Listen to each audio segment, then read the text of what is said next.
안녕하세요. 베아트리체의 책 산책입니다. 여러분, 마중물이라는 단어 들어보셨죠?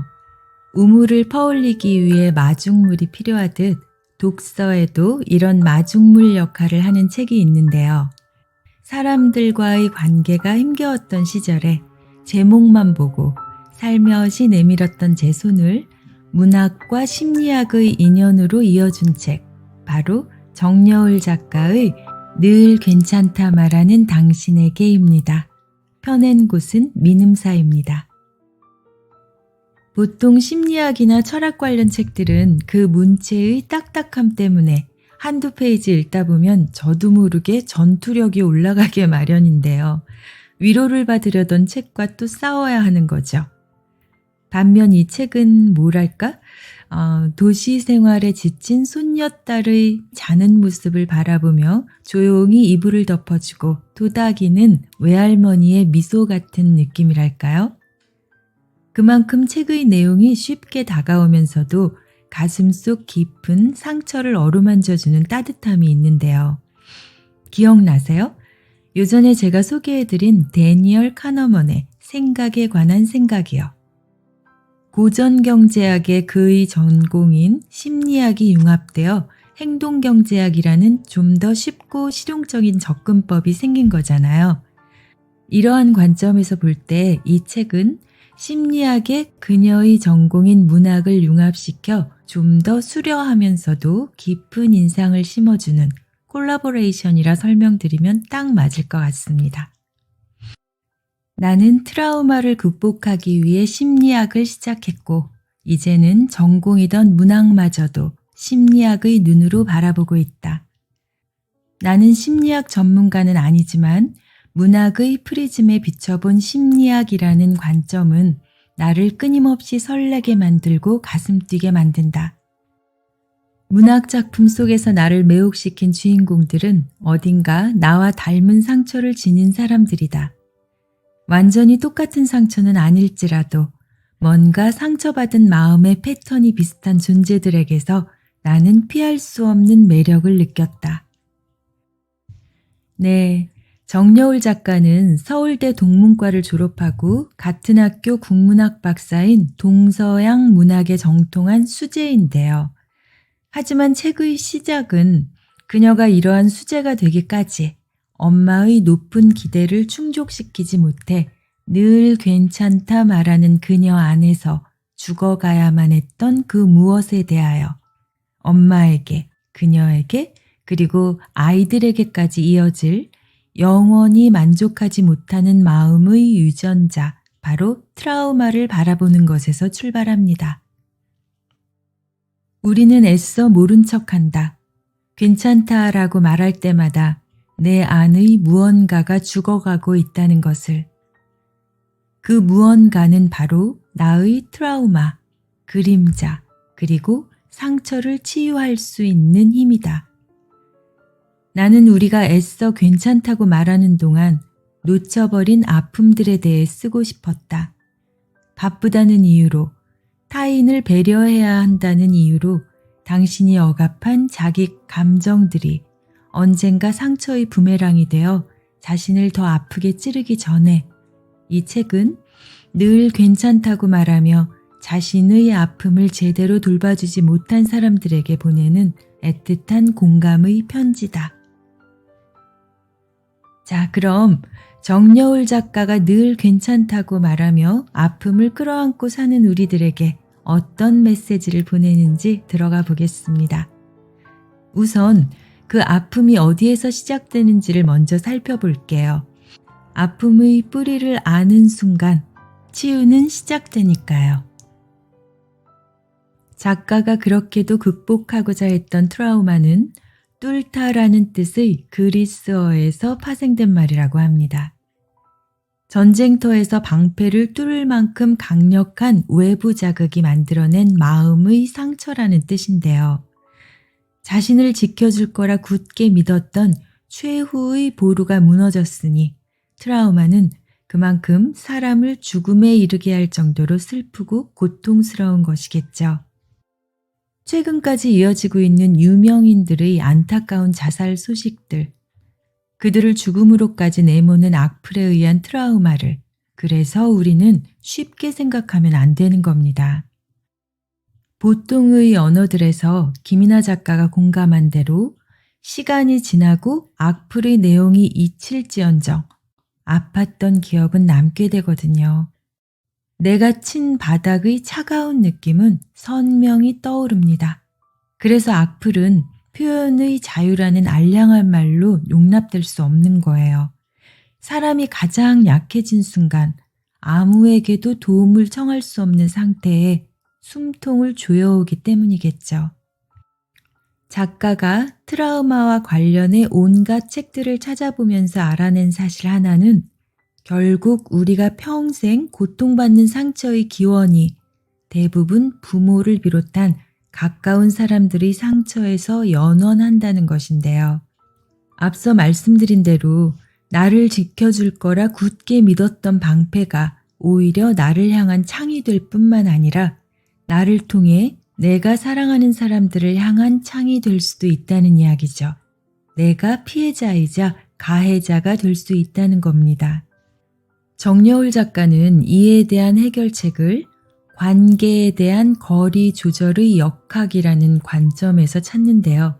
작가의 말 들어볼게요. 맺고 끊어짐은 의지만으로 되는 것이 아니다.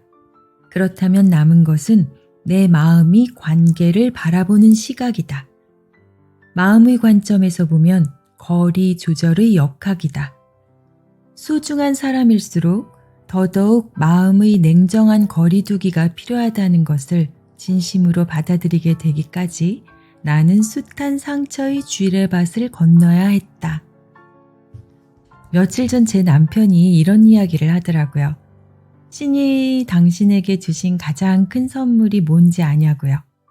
농담처럼 저는 남편님이요 했죠. 그런데 그가 원했던 대답은 관계였다고 하더라고요. 존재 전체가 그 장대함이 어떤 느낌인지 알려면 비존재가 있어야 한다나요? 비존재가 없는 상태에서는 존재도 존재하지 않는다는 거죠. 신은 사랑이 존재하려면 또 자신을 순수한 사랑으로 인식하려면 그것의 대립물도 존재해야 한다는 걸 알았대요. 그래서 신은 자진해서 그 위대한 극단, 사랑의 절대 대립물, 곧 사랑이 아닌 모든 것, 오늘날 두려움이라 부르는 것을 창조했대요. 두려움이 존재하는 순간에야 비로소 사랑은 자신을 체험할 수 있는 것으로 존재할 수 있었다는 거죠. 네, 이렇게 관계를 정의하는 이야기들이 많지만 그 많은 이야기들이 주는 교훈은 하나로 귀결되는데요. 세상은 내가 바꾸고자 해서가 아니라 내가 바뀜으로써 변화할 수 있다는 것. 그 변화가 긍정적인 변화이기 위해서는 나 자신이 먼저 긍정적으로 바뀌어야 한다는 것입니다. 신이 우리에게 주신 선물 관계. 그 관계 사이를 오가는 체험은 우리의 자유의지에 달려 있으며 먼저 나를 소중히 여기고 내가 긍정적으로 바뀌는 체험을 통해서 세상도 그렇게 변한다는 겁니다. 자기 얼굴을 비춰보며 나는 사랑받아야 해, 나는 소중해, 나는 중요한 사람이야 라고 다짐하는 것이 현대사회에서 거울의 미디어적 기능이라면 인터넷은 세상 속의 나는 왜 이렇게 작고 보잘것없을까? 왜 저 사람이 가진 것이 내게는 없을까를 고민하게 만드는 비교의 미디어가 되어버렸다고 합니다.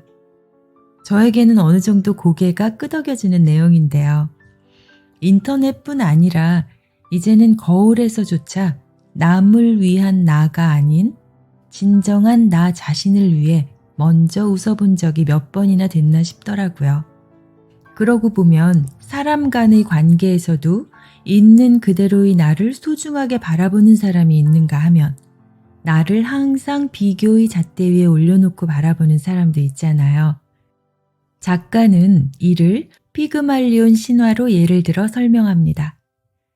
아름다운 여인의 조각상을 너무나 사랑하여 사랑의 여신 아프로디테에게 끊임없이 기도한 끝에 조각상은 아름다운 여인이 되고 그 여인과 행복하게 삶을 살았다는 피그말리온에 대한 신화는요.